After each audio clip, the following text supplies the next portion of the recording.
চাচ্ছে যে গুড আওয়ামী লীগ নামে একটা আওয়ামী লীগ বাংলাদেশে থাকুক। আর তার বড় প্রমাণ হলো আওয়ামী লীগ মিছিল করছে। এটার থেকেও গুরুত্বপূর্ণ হলো আপনারা তাদের ব্যানারটা দেখবেন যে এখন তারা মিছিলে লেখার চেষ্টা করছে যে ঢাকা 18 আসনের জনগণ, কতক্ষণ লিখছে ঢাকা 6 আসনের। এর মানে সামনে যেহেতু নির্বাচন, সেই নির্বাচনে অংশগ্রহণ করার কোনো একটা ইশারা থেকেই আওয়ামী লীগ এখন আসন ভিত্তিক নির্বাচন শুরু করেছে।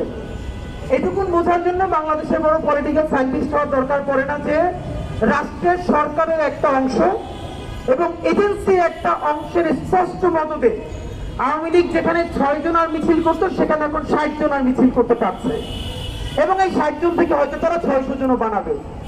দেখেন, অনেকে আমরা ইভেন আমাদের ব্যাপারে অনেকে বলে, আমিও ফেসবুকে মাঝে মধ্যে বলি যে আমরা এই বিচারটা করতে না পারলে গণহত্যাকারী আওয়ামী লীগ এসে আরো গণহত্যা চালাবে।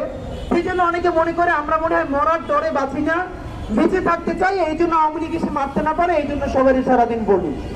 দেখেন, একটা স্পষ্ট কথা হলো, আমরা যদি হাত পা ধুয়ে দরজা করে ঘরে উঠে যাই, আওয়ামী লীগ আরো একটা গণহত্যা যেদিন চালাবে সেই তালিকায় এমনিতেই আমরা প্রথম শহীদ হব ইনশাআল্লাহ।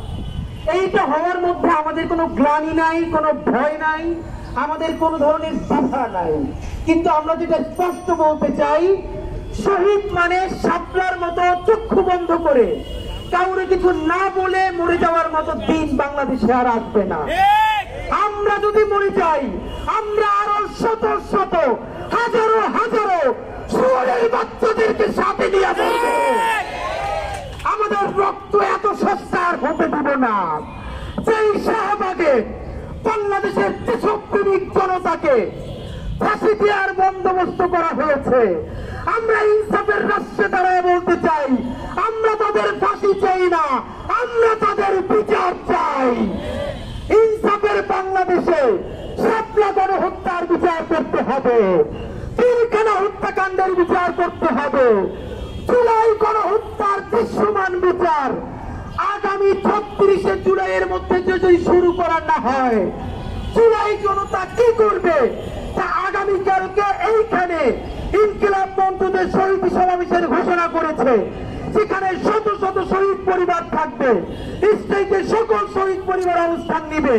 আগামীকাল নয়া বাংলাদেশে আগামী 36 জুলাইয়ের মধ্যে যদি বিচার শুরু করা না হয়, সেই ঘোষণা শহীদ পরিবার দিবে।